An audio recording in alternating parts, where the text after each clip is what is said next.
Yes, yes, yes. After 2.5. Yes.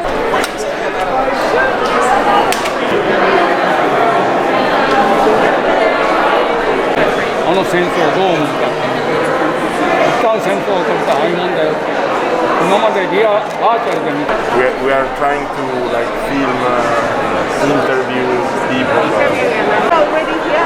Yeah, I can show you the other. Okay. Enjoy.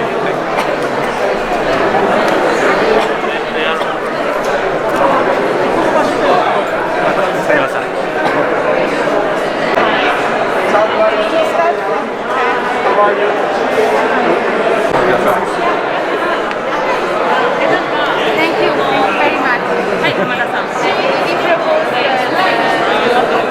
Going upstairs now for the session. これから上に行きますか？セッション出るんですか？またお話聞くの楽しみにしてます。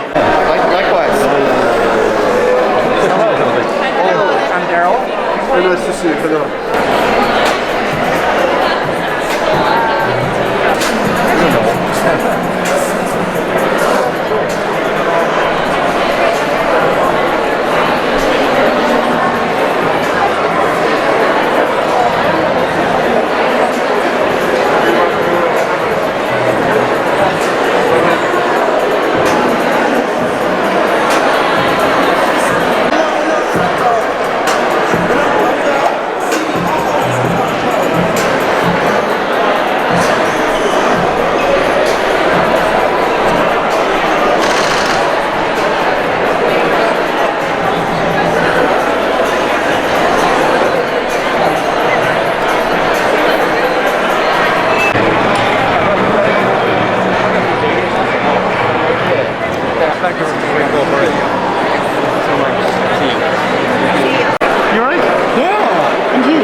Partner got COVID, so we couldn't go because. ごめんなさい、この間ね、NHK でやってた。May I introduce you? My new colleague. Campaign gather all of these people that are against nuclear weapons in a joint coalition to make one big push to ban and eliminate them. And that's how I can.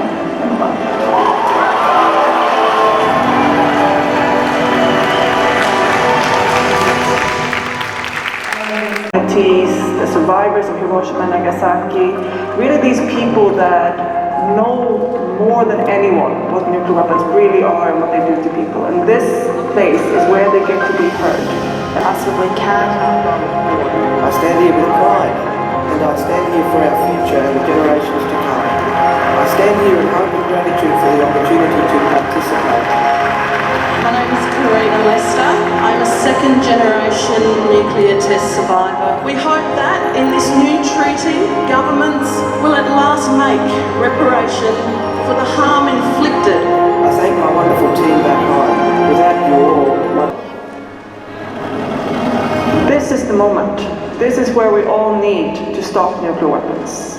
Politics and government decision is not just something that happens magically out of our control. We all contribute to creating the context of the political decisions. I'm the co-founder of ICANN in Austria and one of the organizers of the Nuclear Bank Week here in Vienna. Vienna has always been a very important city for negotiations, especially in the nuclear field. We have the Iran talks taking place in Vienna, the Vienna Summit. I feel that Vienna, also as being headquarters of the United Nations, is playing a crucial role in providing the ground for such talks. So ICANN was originally launched in Australia, but fun fact, actually the international launch was held here in Vienna in April 2007 at the United Nations. So for ICANN, being here in Vienna now is really like coming home. The Nuclear Ban Week will be full of very interesting and important meetings. There will be a parliamentarian conference to discuss between parliamentarians. It's amazing to believe that we are finally here again, finally together again. And we are so pleased to welcome you all here right now in the Aula, but also all people that are joining us right now over our live stream. Those final ratifications in the middle of a massive global pandemic. The UN was mostly shut down. Donald Trump was still president of the United States. But we did it. The ban entered into force and we immediately started planning for this massive celebration at the first meeting of states parties. And then things, believe it or not, got worse. Russia illegally invaded Ukraine earlier this year and threatened to use nuclear weapons. And our work became more urgent, more needed than ever. Will he do it? People have asked us. There are people like Leslie Kagan, Cora Weiss, many hibakushas and survivors of nuclear tests. They don't wear capes or masks, so the world might not recognize them for what they really are. Heroes. And the world might not know how their activism and how that ordinary people everywhere was just so absolutely extraordinary that it actually saved the world.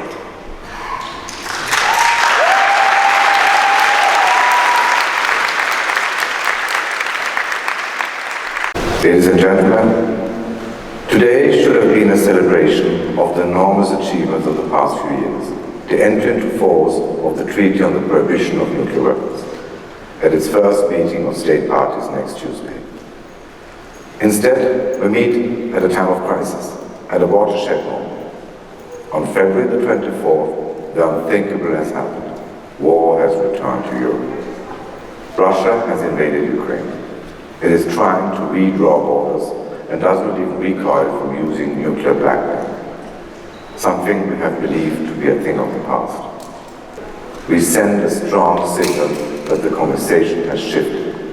The TPNW is the new norm. It gives voice to the majority of states that do not accept the logic of nuclear deterrence. So my appeal to you is simple. Keep up your efforts. We need you, your voices, your campaigns, your pressure. We need this effective and powerful private-public partnership. It was instrumental in banning anti-personnel mines. The nuclear program would not help with strengthening its sovereignty and independence. Instead, it channeled its energy to attracting foreign direct investment, foreign technology, and getting access to the international community. I'm proud of Kazakhstan's choices, but I'm heartbroken that Kazakhstan will never be able to raise the legacy of the Soviet nuclear tests. Whenever I travel to the areas next to the former Soviet nuclear testing site in Semipalatinsk, I meet the third and the fourth generation of survivors, children who are missing fingers, who suffer from cancer and other diseases. A war in which a nuclear power, Russia, is engaged in nuclear stable red wing is beyond irresponsible. And since the war started, I get questions on a regular basis. What would happen if Russia uses a tactical nuclear weapon on the battlefield, or if a conventional war grows into a nuclear exchange between nuclear powers? And it's almost as though I have a physical reaction that I don't want to answer. It literally makes me sick. And I think the question should be, how did we get here? How in 2022 we're talking about nuclear use? And I just want to leave you with the final message, I guess. I really believe we should all be united in reclaiming our agency, in deciding our fate, and make it impossible for a few who possess nuclear weapons to keep us all hostages. Thank you. And during the Soviet period, they tried to hide the fact that radiation was making people sick and killed them.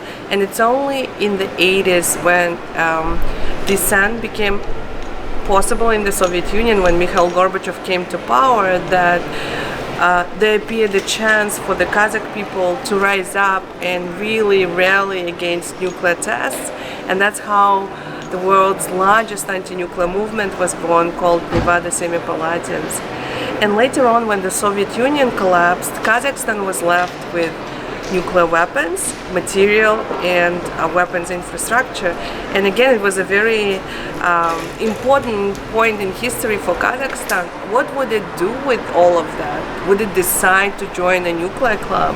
And actually, when I interviewed one of the decision makers and one of the main negotiators from Kazakhstan on the nuclear issues, he said that we did not want to become a Central Asian North Korea. For Kazakhstan, it was really important to enter the world as a newly independent state, as a responsible member of the international community. And even though Kazakhstan did not feel secure at the time, because we have two nuclear neighbors, Russia and China.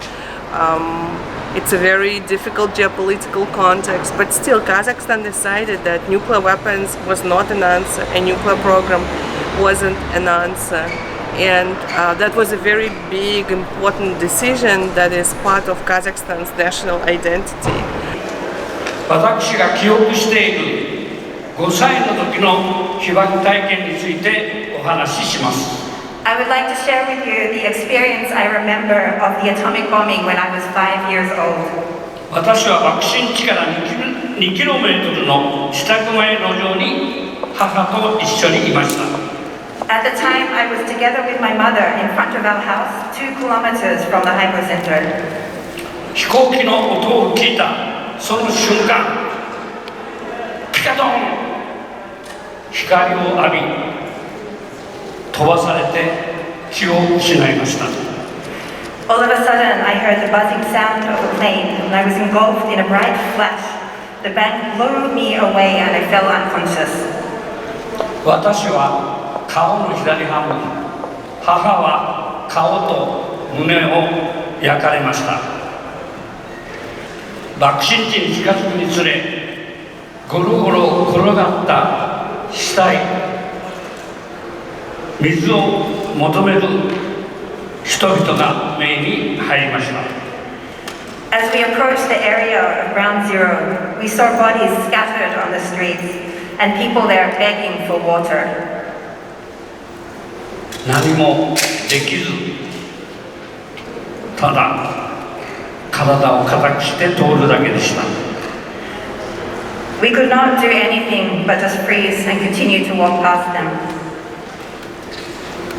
何もかも初めて見る地獄としか言いようのない光景でした。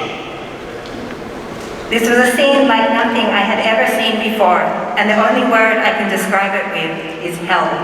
日本被団協は人間にとって原爆とは何かを調査研究し、原爆は人間として死ぬことも人間らしく生きることも許さない、人間と共存できない非人道的絶対悪の兵器であることを明らかにしました。Nihon Hidankyo has been conducting surveys and research on what the atomic bomb means to humanity, and this reveals that the atomic bomb is a weapon of inhumanity and absolute evil with which human beings cannot exist. It does not even allow us to die as human beings or to live as human beings. 核兵器禁止条約は被爆者の願いそのものです。The TPNW itself embodies this very aspiration of we Hibakusha. 心から喜び歓迎します。We welcome it with joy from the bottom of our hearts. 特に条約6条の核兵器被害者に対する支援をすべての人に安全につながるものです。In particular, we hope that support for victims of nuclear weapons provided in Article 6 of the treaty will be deepened here, as this will lead to the safety of all people. 締約国会議で話し合われ、深められることを期待しています。We very much hope that Article 6 will be discussed and further deepened at the meeting of states parties. 600 nouveaux cas de cancer enregistrés, 300 décès de cancer par an. La population totale de la Polynésie, 280 000 habitants. N'est-ce pas alarmant? As we know, some other data given by our health ministers of Polynesia is that, as you can see, 600 new cancers patients a year, 3 cancers deaths a year, and we know that the population is 280,000 people. Nuclear weapons, threats, and bombs do worry the civilian population because they may be thrown at our homes, our schools, and our cities. They are a real threat to our future and our natural environment. The situations of Nagasaki or Hiroshima or the US test site or in Polynesia or even the uranium site in Congo, the situations are generally hidden in normal cases. And scientists, mass media are always talking about, oh, it's okay, it's safe. There's no victim as well. That's a very typical discourse in the public, in the mainstream. How can you and can we start against that kind of containment of information? The propaganda campaign around this has been so incredibly intense for decades. All governments lie, all governments cover up. I know in my country they didn't do the studies we really needed. I think all we can do is keep telling our stories and get scientists who have the hard data to share it, because there are studies out there. And we need to have those. We need to share them. And we need to let people know what happened to us. Because I can't tell you, even where so many people were affected in my own community, they don't know it.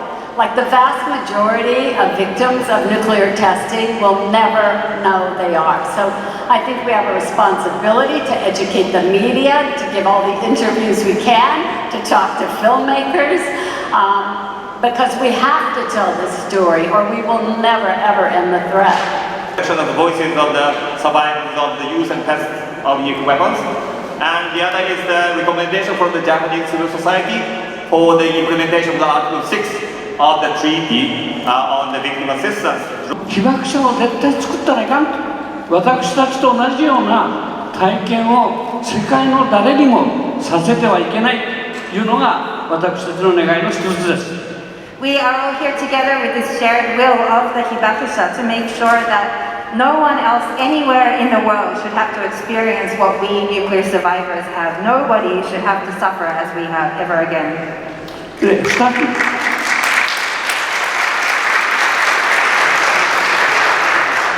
2つ目は、人類を守るためには核兵器をなくすしかないということです。The only way that we can protect humanity is by eliminating nuclear weapons. で、3つ目は、同じ過ちを繰り返してはいけない。国に、あるいは原爆を投下したアメリカに、私たちは謝罪と、それからお金を出せとは言ってません。アメリカに対しては自国の核兵器をまずなくしなさい。そして世界の核兵器をなくすための主導的役割を果たしなさいということを求めています。And the third thing we are calling for is to ensure that the same mistake is never repeated anywhere again in the world. We as Hibakusha are not calling on the United States which dropped the bomb. We're not asking for an apology and we are not asking for money.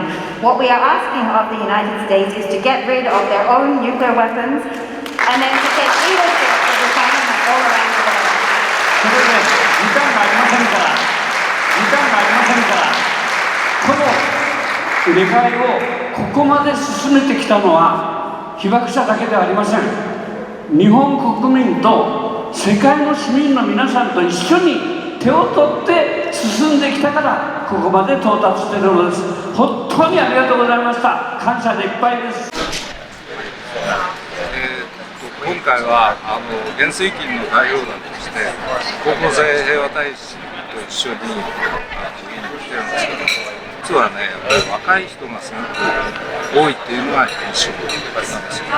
違った国なんだけど、でも戦争と過去の戦争とのつながりというのは我々は歴史を担ってるわけです。そういう意味ではウクライナ戦争を契機にやっぱり世界全体が我々と同じ気持ちになってくる兵器は排除しなくてはいけないという強いモメンタムを現世金の共同議長をしています藤本と申します。今秋葉さんがおっしゃったように若い世代、被爆者の平均年齢というのが80を超えたという世代でどうこの被爆の実相を若い世代に伝えていくか、そういうことでは今高校生一生懸命頑張っている。I'm from Britain, and what can the UK do to help survivors from places like Japan? イギリスに期待すること、被爆者のためにしてほしいことはありますか？イギリス出身の方なので。Because the UK has technical expertise, they don't want Israel to just join. We want Israel to put pressure on the rest of the world, on the rest of the 8 nuclear states. It has to be a global push, and this is exactly what we came here to ask you to join us with. Let's have a global push for disarmament.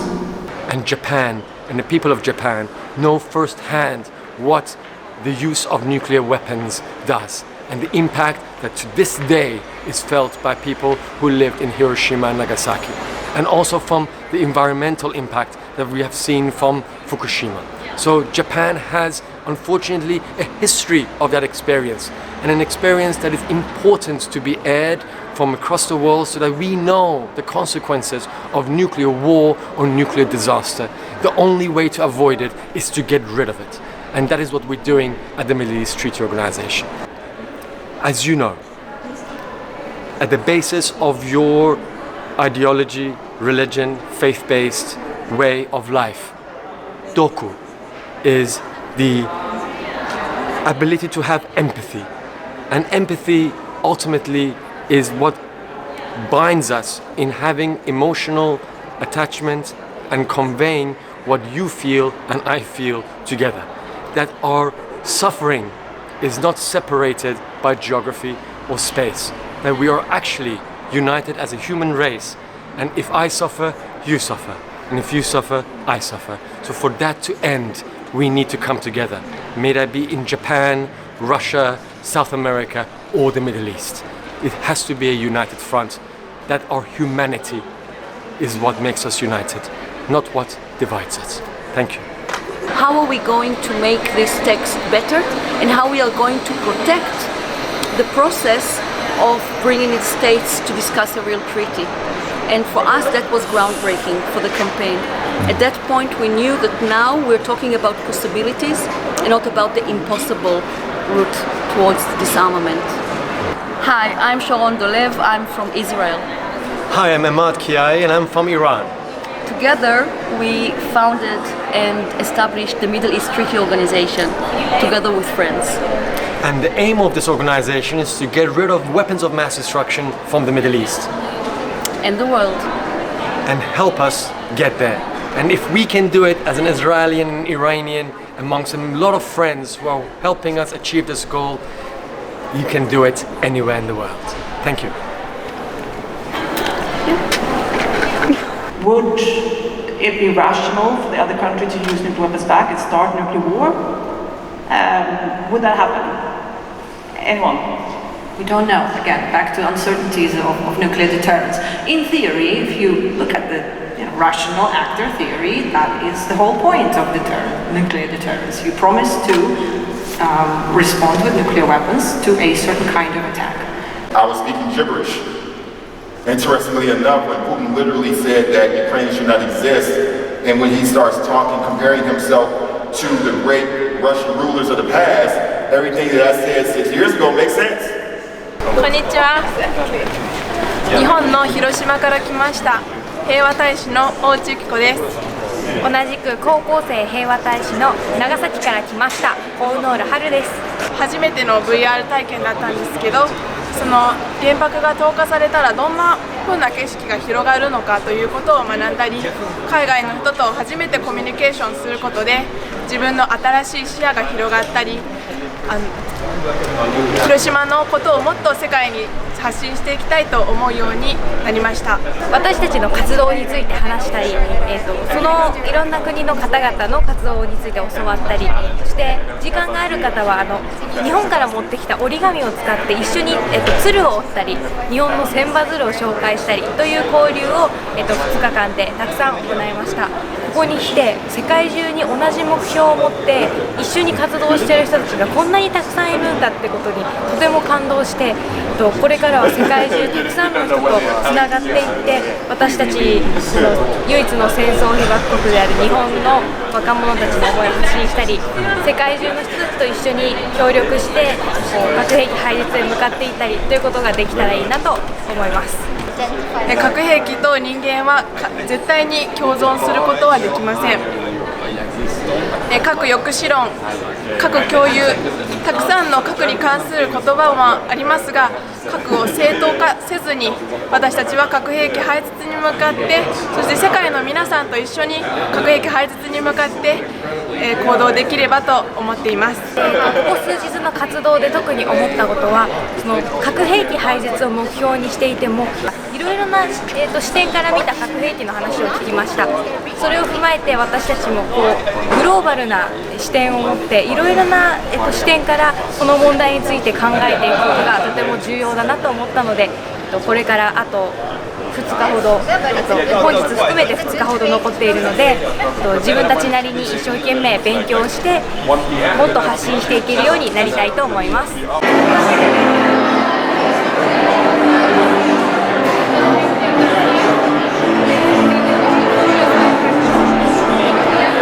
Hello, my name is Fred Galluccio. I'm a physician and surgeon and a professor at the University of California. I don't represent the University of California. I represent myself and also IPPNW. I have in that process gone and spoken with the then Soviet Union 3 times, and also have been fortunate enough to go through China speaking, trying to stop nuclear weapons. And during the year IPPNW was given the Nobel Peace Prize, we arrived in Hiroshima that same week, and it was quite an experience. That my country, I'm from the United States, opted to start multiple years ago escalating our nuclear weapons again. And now here we are, sadly, when we have Putin and the country he commands attacking another country to try to re-grasp that land and power with the threat of nuclear weapons again, which has affected this conference, which initially was supposed to be a celebration, as I understand, of what we have done. And now we are here once again trying to prevent the escalation in the use of nuclear weapons, which would be a devastation to the world, as we all know. I met my wife protesting nuclear weapons, who in 1992 at the nuclear test site in the United States. She was the founder of the peace office in Salzburg, Austria, and it was on a peace walk across the United States 500 years from the beginning of our country, bringing peace rather than oppression. And she had felt that if she was in the United States, she'd go to the nuclear test site where we met, or if she was in Europe, she would go to the nuclear test site in Russia. And so we met at the nuclear test site, which is just outside of Las Vegas. And we're both faith-based people, and we both went forward with that campaign. And unfortunately she's passed, but I have brought my 2 children with me, adult children, who have also followed in my footsteps. One is starting medical school now, and the other one is a nurse, becoming a nurse practitioner. And they also are going to continue in her name as well, campaigning to try to be that stone that's dropped in the water, ripples out with the effect across the world that we want to have to try to stop nuclear weapons. When I started, I was 29 or 30, and now I'm quite older. And to meet all the much younger people who are the age I was when I started, and this really heartens me, because sometimes I've felt like the youngers are not so interested, but somehow we're having this reactivation once again. And it's just so hard to me to meet people from around the world again, stepping up, speaking. Just like when I went to the Soviet Union, even in the midst of the oppression of the Soviet Union, in the midst of the oppression of other places, including the United States, people worked with people to escalate peace, to bring about disarmament, and I think we can still do that. We should never give up hope. We have to walk forward. Our country should feel proud that a stance like prohibiting nuclear weapons, like no one in the world wants a nuclear weapon to land on them. So I mean, this is amazing, and Australia should be proud that this is where it came from, and they should be supporting it 100%. Absolutely. What are the risks with so many nuclear weapons still in the world? You know, we know, and we all know, that there are 9 nuke nations across this globe who still play and spend quite large amounts of money into developing these nuclear weapons. It needs to work through. We encourage the Australian government to invite us survivors of these tests that happen in our own country to sit around and be part of the solution as well. Our member churches have been at the forefront of echoing and amplifying the call of nuclear disarmament. Nuclear testing has been a stain on a colonial history for our member churches in the Marshall Islands, Kiribati, Fiji, and Maui. A history of exploitation and willing negligence on the part of France, Britain, and the United States, of the cries of Pacific victims and survivors, a cry which we bring to the MSP after almost 5 decades of injustice and inaction. I was in Hiroshima and Nagasaki in 2014, and that, of course, is something that leaves an extremely profound impact. So that history, working on other issues, looking for ways to push for progress, and of course understanding through being there, being in Hiroshima and Nagasaki, what these weapons really do, just had a big impact on me. And then of course it is it's the belief that change is possible. I think that's also very important, something that drives me and many other people specifically here in the room.